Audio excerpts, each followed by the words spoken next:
warmly welcome our chief guest to this occasion, Honorable Deputy Minister of Industry and Entrepreneurship Development, Mr. Chathuranga Abeysinghe. We cordially invite our chief guest also to share his thoughts, his views here at these National Supply Chain Excellence Awards 2025. Ladies and gentlemen, please welcome our chief guest to address all of you, Honorable Chathuranga Abeysinghe, the Deputy Minister of Industry and Entrepreneurship Development.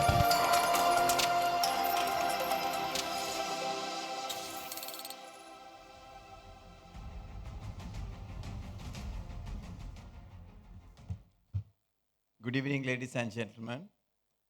Maybe I was a little late, but it's a great pleasure to be here celebrating the excellence of supply chain performance. And I would like to first thank the institution for inviting me, ISMM. And there has been a long collaboration with the Ministry of Industries, and especially President Lilantha Subasinghe, and also you have been honored to have Mr. Chris Onda. Thank you for being here. And distinguished guests, people who has supported the industry by developing strong supply chains for Sri Lanka. And it is your night to celebrate. I might share a few words as I was asked to. I think Sri Lanka is moving from an economic crisis, 2 years of stability. Probably we are seeing the benefits of the sacrifices we made as industries. Many of us had to go through huge difficulties during the last 3 years, but we are happy to see that Sri Lanka is progressing stably. And now we have to move into a growth pace. That growth pace is not something easy. Again, as resilient industrialists and supply chain experts, we will have to support this growth pace for next few years in achieving bold targets of probably 28 billion exports of goods, and altogether achieving about a $45 billion economy in exports, tourism, and services. So in terms of the Sri Lankan economic growth, or the exports growth especially, one of the key issues is the supply chain. I think we all would have realized, we all can realize, even though we optimize the supply chain, the problem is also at the supply chain. Most of our industries has not been able to map their inputs, the ingredients, and the raw material that's required for value addition. So whilst we have connected the supply network, whether we have developed the supply network is something that we need to question ourselves. I think as the Ministry of Industries also, we are very concerned and we are working very hard. We will be doing supply chain analysis for the country, for each of the industry, because it is the real bottleneck today we have. Whilst we try to improve brands, build new businesses for exports, we don't have the raw material we need. Our productivities are very low in the raw material, and we have enormous barriers to even to import raw material that is required. So the entire supply chain has to be re-looked at, and also focus on the industries that we want to thrive and ensure the raw material is either supplied locally or globally to ensure that there is continuous growth as we position ourselves globally on the products that we are doing. So the other piece that I want to discuss is about the supply chain development versus value chain development. Are we really looking at the value chain in a different view than what we used to look at it? Because developing supply chains has now moved to creating value chains, to understanding how each of the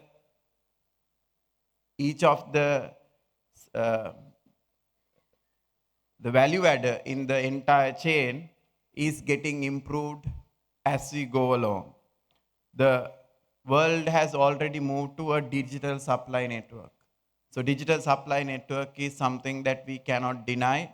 It's a digital core that's managed the supply networks. So everybody in the value chain or the supply chain has to get on board into a digital platform. The customer to the raw material supplier, the entire value chain of delivery and production, all are communicating through a one platform today. And maybe we have to do a lot in digitization and connectivity to ensure that we also become part of a global supply network. And in terms of the global requirements, this area of development also is asking for transparency.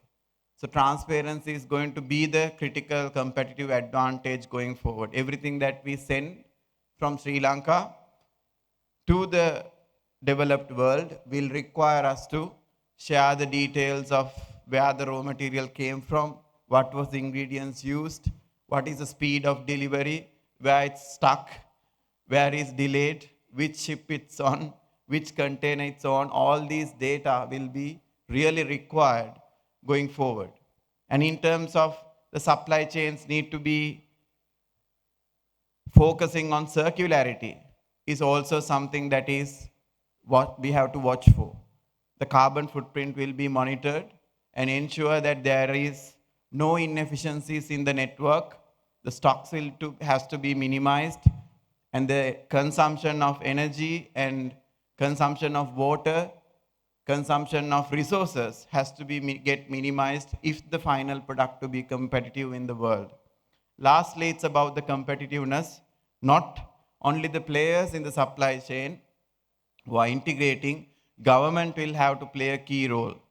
So if you really look at our logistics competitiveness, we are the 73rd place in the global ranking. But we are inviting businesses to come in and do direct investments with us, which we will not be succeeding if we don't improve the competitiveness of supply networks.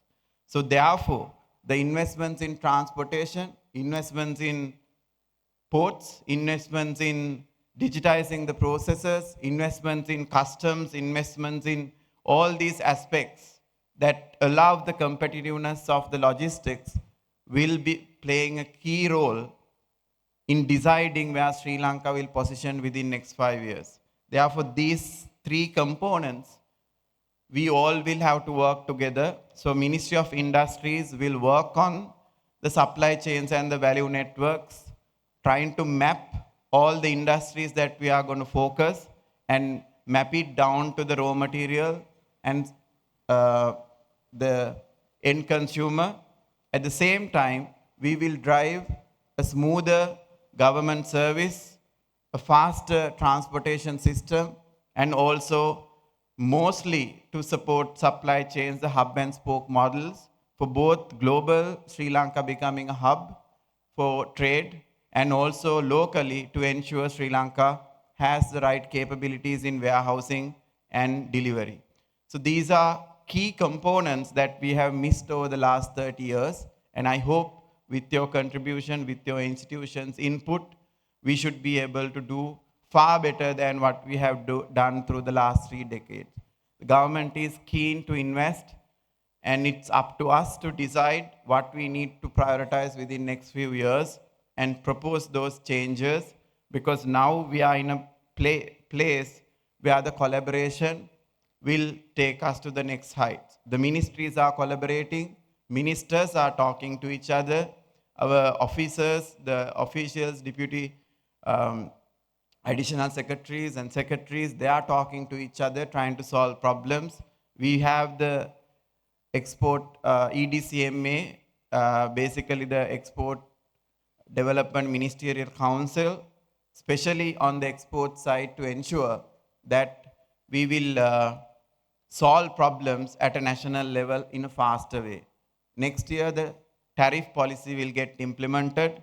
So we are trying to ensure that the raw material and the intermediary goods taxes are reduced to at least 5% so that our competitiveness will increase. And in the logistics field, we see huge potential, Sri Lanka becoming hub in the region for logistics. So therefore, I think this fraternity who's in front of me will have a huge role to play. And coupling with technology, there's a lot to do as a team. And I wish you all the best for the next year and would like to collaborate more and more through the ministry and meet oftenly in making these changes for our next generation. Thank you very much and enjoy your evening. Thanks.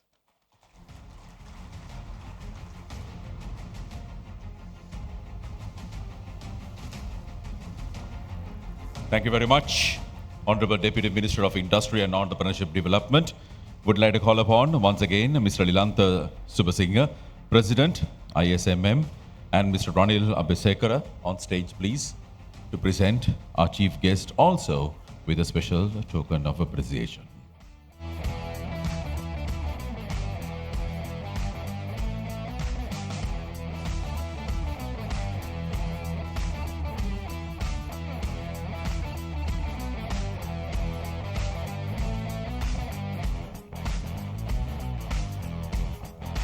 Thank you very much, Chief Guest, Honorable Deputy Minister of Industry and Entrepreneurship Development, Chathuranga Abeysinghe.